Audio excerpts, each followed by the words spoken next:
Pauline, tu t'es livré un exercice très très simple. Oui, c'est vrai que votre cinéma bouscule le cinéma, en fait, avec vos répliques très crues, très poétiques. Et vos films n'ont pas toujours été compris. Et on s'est demandé justement si cette liberté de parole qui vous est propre a encore une place aujourd'hui dans le cinéma français.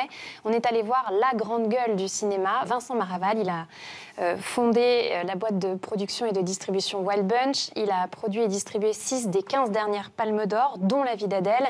Il s'est occupé des films subversifs comme Irréversible, Climax, Love de Gaspard Noé. Et il a même trouvé une parade au problème de financement du cinéma puisqu'il a sorti Welcome to New York avec Gérard Depardieu sur l'affaire DSK. Il l'a sorti sur Internet en court-circuitant tout le système de financement. Donc je suis allée le voir. Et de distribution. Je suis allée le voir et je lui ai présenté vos films pour savoir si en 2019, il accepterait de les produire. Partant du principe que je suis une jeune scénariste, j'ai un nom quand même. J'ai plusieurs idées à vous suggérer. La première idée, c'est l'histoire d'un homme qui n'arrive pas à faire sourire sa femme. Alors il décide de la mettre dans les bras d'un autre homme, mais ça marche pas non plus.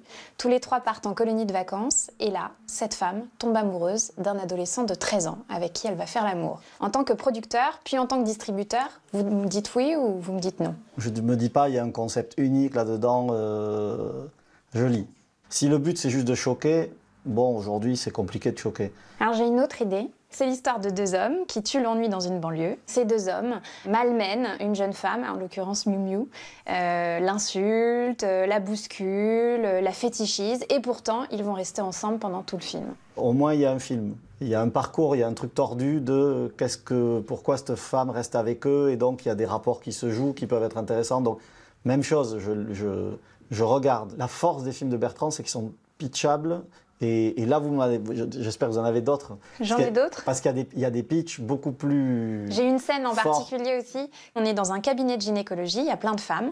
Une femme rentre dans le cabinet d'un médecin, celui-ci est à son bureau et il décide de se faire un sandwich, un casse-croûte.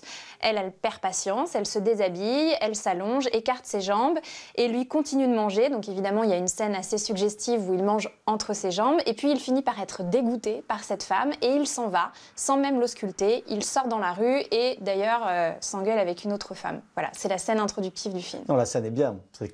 C'est pareil, le problème des scripts de Bertrand, c'est qu'ils démarrent toujours trop fort.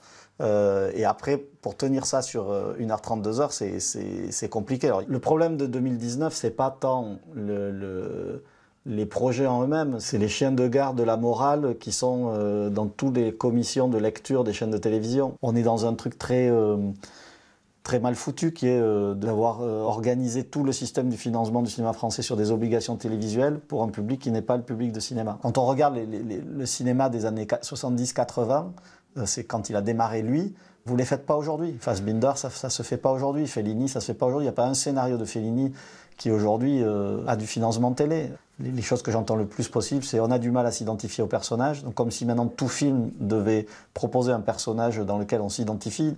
Les films de Blier, on ne s'identifie pas aux personnages. On rigole avec eux.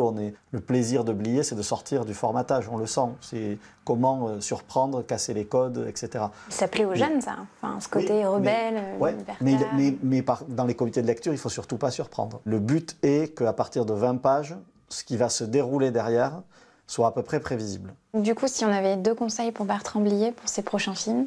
Moi, quand j'ai démarré, la télé était formatée et le cinéma était innovant.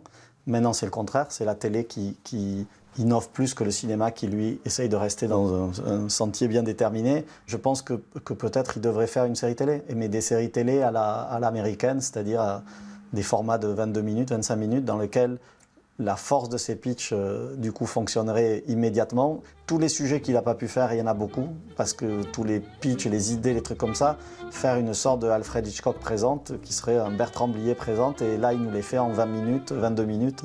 Sur son nom, je pense qu'il y aurait un public. Et là, ça ferait une série télé marrante, oui.